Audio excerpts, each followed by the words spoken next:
भोपाल से प्रस्तुत हैं प्रादेशिक समाचार। नमस्कार, समाचारों के साथ मैं जितेंद्र रघुवंशी। पहले मुख्य समाचार। प्रधानमंत्री नरेंद्र मोदी रविवार को आकाशवाणी से मन की बात कार्यक्रम में देश विदेश के लोगों से अपने विचार साझा करेंगे। कोविड वैक्सीनेशन में कुल पात्र जनसंख्या को प्रथम डोज लगाने के मामले में प्रदेश देश में पहले स्थान पर। इंदौर में प्रशासन ने मुक्त कराई करीब 100 करोड़ की जमीन, अवैध रूप से बनी 80 दुकानें तोड़ी। और प्रदेश में सबसे ज़्यादा विद्यार्थियों ने कॉलेज की पढ़ाई के लिए चुना योग विषय। जैविक खेती दूसरे और व्यक्तित्व विकास विषय तीसरे नंबर पर। अब समाचार विस्तार से। प्रधानमंत्री नरेंद्र मोदी रविवार को आकाशवाणी से मन की बात कार्यक्रम में देश विदेश के लोगों से अपने विचार साझा करेंगे। इसका प्रसारण आकाशवाणी और दूरदर्शन के सभी चैनलों पर किया जाएगा और यह आकाशवाणी समाचार की वेबसाइट www.newsonair.com और news on AIR mobile app पर भी उपलब्ध रहेगा। यह आकाशवाणी, दूरदर्शन, पीएमओ और सूचना तथा प्रसारण मंत्रालय के यूट्यूब चैनल पर भी सीधा प्रसारित किया जाएगा। इसे शाम को 8 बजे क्षेत्रीय भाषाओं में पुनः प्रसारित किया जाएगा।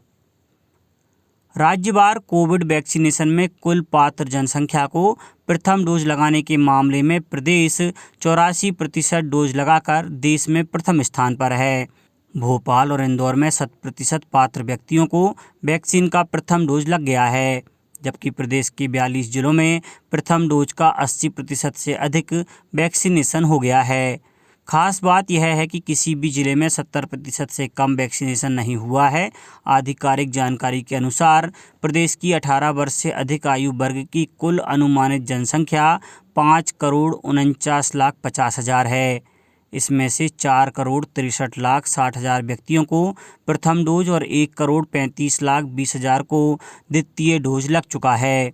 मुख्यमंत्री शिवराज सिंह चौहान ने कल वैक्सीनेशन महाअभियान के संबंध में जिला, विकासखंड, पंचायत और वार्ड स्तरीय क्राइसिस मैनेजमेंट समितियों को निवास से वर्चुअली संबोधित करते हुए कहा कि 27 सितंबर को चलने वाले वैक्सीनेशन महाअभियान को जनता का अभियान बनाएं और वैक्सीनेशन का प्रथम डोज 100% पात्र व्यक्तियों को लगवाने के लक्ष्य को पूर्ण करें। राष्ट्रपति रामनाथ कोविंद ने कल वर्चुअल माध्यम से 2019-20 के राष्ट्रीय सेवा योजना NSS पुरस्कार प्रदान किए।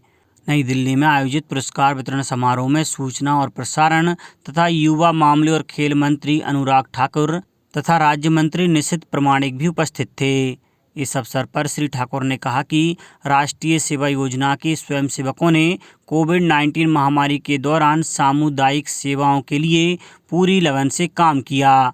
कार्यक्रम में प्रदेश के 2 राष्ट्रीय सेवा योजना स्वयंसेवकों गंजवासुदा निवासी अक्षय कुमार तिवारी और कटनी की कुमारी अंबिका द्विवेदी को राष्ट्रीय सेवा योजना पुरस्कार प्रदान किया गया है।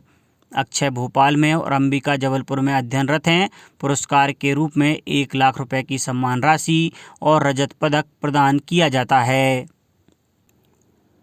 आत्मनिर्भर मध्य प्रदेश के लक्ष्य प्राप्ति की दिशा में स्वामी विवेकानंद कैरियर मार्गदर्शन योजना के अंतर्गत रोजगार मेले का आयोजन एक महत्वपूर्ण कड़ी है। रीवा जिले के TRS महाविद्यालय और यशस्वी ग्रुप द्वारा प्रदेश के 52 जिलों के चुने हुए 52 महाविद्यालयों में ऑनलाइन तथा ऑफलाइन रोजगार मेलों का आयोजन किया गया। इसमें लगभग 30 कंपनियों ने भाग लिया। इन कंपनियों ने 10,000 पदों के लिए छात्र छात्राओं का पंजीयन कर उनके साक्षात्कार लिए। इसके अतिरिक्त 3 कंपनियों ने पृथक से छात्राओं के लिए ऑनलाइन साक्षात्कार का आयोजन किया। स्वामी विवेकानंद कैरियर मार्गदर्शन योजना के तहत आयोजित रोजगार मेले में LIC, द ई-पाई, Aarohan micro finance, fusion micro finance, Tarasna micro finance limited, Anusuiya security service private limited, Aditya Birla group, Capro Gujarat, Utkarsh micro finance, urban and rural टर्नल टूल्स इंडिया प्राइवेट लिमिटेड, जिज्ञासा माइक्रो फाइनेंस, प्रगतिशील बायोटेक आदि कंपनियां शामिल हुईं।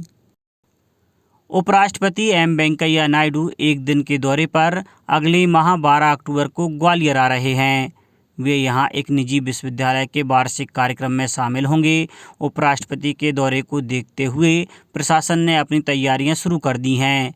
प्रशासन को मिली जानकारी के अनुसार उपराष्ट्रपति करीब 6 घंटे ग्वालियर में रहेंगे। पंचायत एवं ग्रामीण विकास मंत्री श्री महेंद्र सिंह सिसोदिया ने कहा कि महात्मा गांधी राज्य ग्रामीण विकास एवं पंचायत राज संस्थान द्वारा विभिन्न प्रशिक्षण गतिविधियों के लिए बृहद कार्ययोजना शीघ्र तैयार कर ली जाए। हर व्यक्ति को लाभ पहुंचाने के लिए स्वयं सहायता समूहों को प्रशिक्षित करें। मंत्री श्री सिसोदिया मंत्रालय में संस्थान की शासक मंडल की 21वीं बैठक की अध्यक्षता कर रहे थे। बैठक में प्रमुख सचिव पंचायत एवं ग्रामीण विकास श्री उमाकांत उमराव, संचालक पंचायत राज संचालनालय, संचालक महात्मा गांधी राज्य ग्रामीण विकास एवं पंचायत राज संस्थान उपस्थित थे।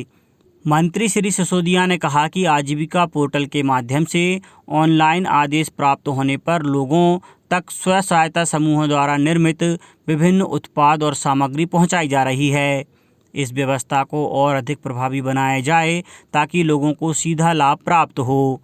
उन्होंने कहा कि प्रदेश के सभी जिलों में जिला प्रशिक्षण केंद्र खोले जाने के लिए प्रस्ताव तैयार कर लिया जाए।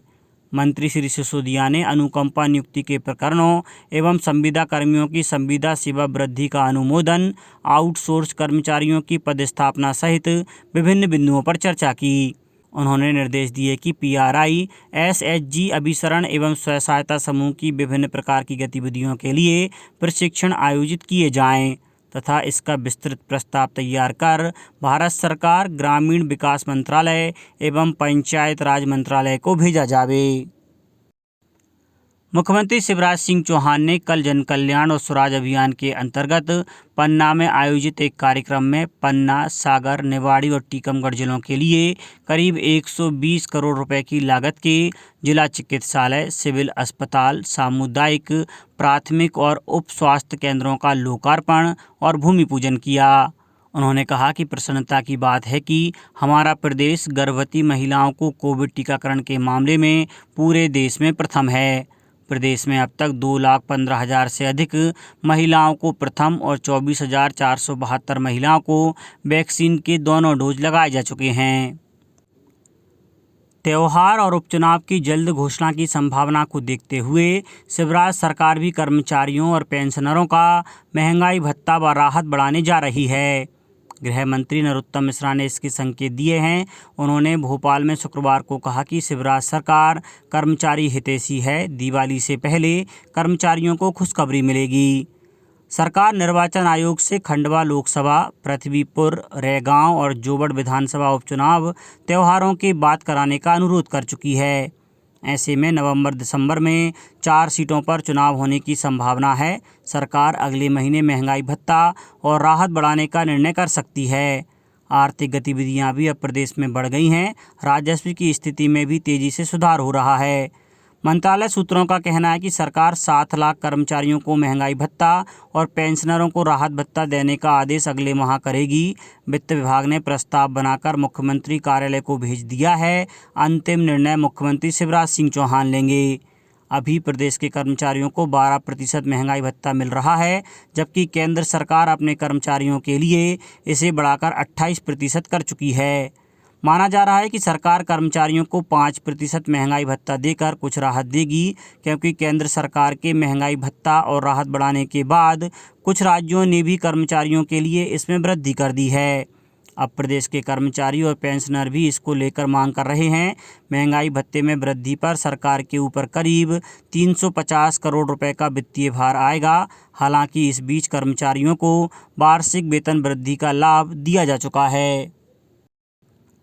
इंदौर में जिला प्रशासन, पुलिस और नगर निगम की संयुक्त टीम ने भूमाफिया के अवैध निर्माणों के खिलाफ मुहिम फिर से शुरू कर दी है। कल कनाडिया रोड पर बने रिवाज और प्रेम बंधन मैरिज गार्डन के समेत सीलिंग की जमीन पर बनी 80 दुकानों को तोड़ा गया। यह सभी अवैध निर्माण सीलिंग की जमीन पर थे। इस जमीन की कीमत करीब 100 करोड़ रुपए आंकी गई है। नगर निगम कमिश्नर प्रतिभा पाल ने यह अवैध कब्जा हटाने के लिए अधिकारियों, कर्मचारियों सहित करीब 150 लोगों की टीम बनाई थी। प्रदेश में राष्ट्रीय नवीन शिक्षा नीति के तहत महाविद्यालयों में प्रवेश प्रक्रिया के पहले और दूसरे राउंड के पश्चात विद्यार्थियों ने योग विषय को सबसे ज़्यादा चुना है। दूसरा पसंदीदा विषय जैविक खेती और तीसरे नंबर पर व्यक्तित्व विकास को चुना गया। ये सभी विषय व्यावसायिक पाठ्यक्रम के तहत संचालित हैं। योग विषय को करीब 86,000 विद्यार्थियों ने चुना है। वहीं जैविक खेती को 80,000, व्यक्तित्व विकास 77,000, सूचना प्रौद्योगिकी 28,000 और डिजिटल मार्केटिंग 22,000 विद्यार्थियों ने चुना है। विद्यार्थी प्रारंभिक तौर पर कला संकाय से 27, विज्ञान संकाय से 20, वाणिज्य संकाय से 5 एवं अन्य में एनसीसी, एनएसएस और शारीरिक शिक्षा जैसे विषयों का चयन कर सकते हैं। आज़ादी का अमृत महोत्सव के अवसर पर कार्यक्रमों की श्रृंखला में गुना में आज फ्रीडम रन का आयोजन किया जाएगा। जिला मुख्यालय पर आयोजित मुख्य कार्यक्रम के अलावा जिले के चिन्हित 75 ग्रामों में भी इस दौड़ का आयोजन होगा। जिला युवा अधिकारी ज्ञानेंद्र मिश्रा ने कहा कि नेहरू युवा केंद्र संगठन के साथ साथ राष्ट्रीय सेवा योजना, नेशनल कैडेट कोर, खेल और युवक कल्याण विभाग तथा शिक्षा विभाग भी इस कार्यक्रम में सहभागी है। राज्य सरकार ने बेटियों को आत्मनिर्भर और आर्थिक रूप से स्वावलंबी बनाने के लिए लाडली लक्ष्मी योजना को नए स्वरूप लाडली लक्ष्मी योजना 2.0 आत्मनिर्भर लाडली के रूप में लागू करने का निर्णय लिया है। इसमें बालिकाओं के कौशल प्रशिक्षण और विभिन्न व्यावसायिक क्षेत्रों में रोजगार की उपलब्धता, उच्च शिक्षा तथा जीवन के अन्य क्षेत्रों में उनकी प्रतिभा को प्रोत्साहित करने पर जोर दिया गया है। इससे वे अपने पैरों पर खड़ी हो सकेंगी। वर्ष 2007 में लागू की गई लाडली लक्ष्मी योजना में वर्तमान में 39,81,000 से अधिक बेटियां जुड़ी हुई हैं। अब कुछ समाचार संक्षेप में।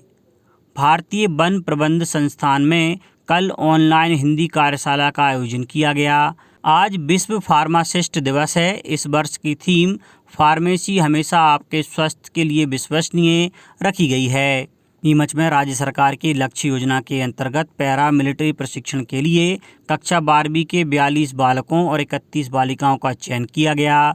राजगढ़ कलेक्टर की अध्यक्षता में समस्त विभागों में सीएम हेल्पलाइन के आवेदन और लंबित शिकायतों की समीक्षा बैठक आज आयोजित होगी। शिवपुरी के माधवराव सिंधिया स्नातकोत्तर महाविद्यालय के राष्ट्रीय सेवा योजना के स्वयंसेवकों द्वारा कल से स्वच्छता अभियान चलाया जा रहा है। सागर में शिक्षा मंत्री डॉक्टर मोहन यादव ने शासकीय कन्या स्वशासी स्नातकोत्तर उत्कृष्ट महाविद्यालय के नवीन भवन का लोकार्पण किया। खंडवा में नेहरू युवा केंद्र के तत्वाधान में 2 अक्टूबर तक जिले के 75 ग्रामों में विभिन्न गतिविधियां आयोजित की जा रही हैं।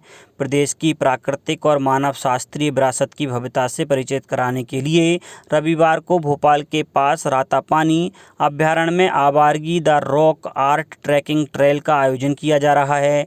और राज्य शासन ने सांची बौद्ध भारतीय ज्ञान अध्ययन विश्वविद्यालय की साधारण परिषद में 2 विद्वानों प्रोफेसर करम तेज सिंह सराब और नव नालंदा महाविहार विश्वविद्यालय के कुलपति प्रोफेसर वैद्यनाथ लाभ का मनोनयन किया है। अंत में मुख्य समाचार एक बार फिर। प्रधानमंत्री नरेंद्र मोदी रविवार को आकाशवाणी से मन की बात कार्यक्रम में देश विदेश के लोगों से अपने विचार साझा करेंगे। कोविड वैक्सीनेशन में कुल पात्र जनसंख्या को प्रथम डोज लगाने के मामले में प्रदेश देश में पहले स्थान पर। इंदौर में प्रशासन ने मुक्त कराई करीब 100 करोड़ की जमीन, अवैध रूप से बनी 80 दुकानें तोड़ी। और प्रदेश में सबसे ज़्यादा विद्यार्थियों ने कॉलेज की पढ़ाई के लिए चुना योग विषय, जैविक खेती दूसरे और व्यक्तित्व विकास विषय तीसरे नंबर पर। इस बुलेटिन में इतना ही। घर पर रहिए, सुरक्षित रहिए और सुनते रहिए प्रादेशिक समाचार। नमस्कार।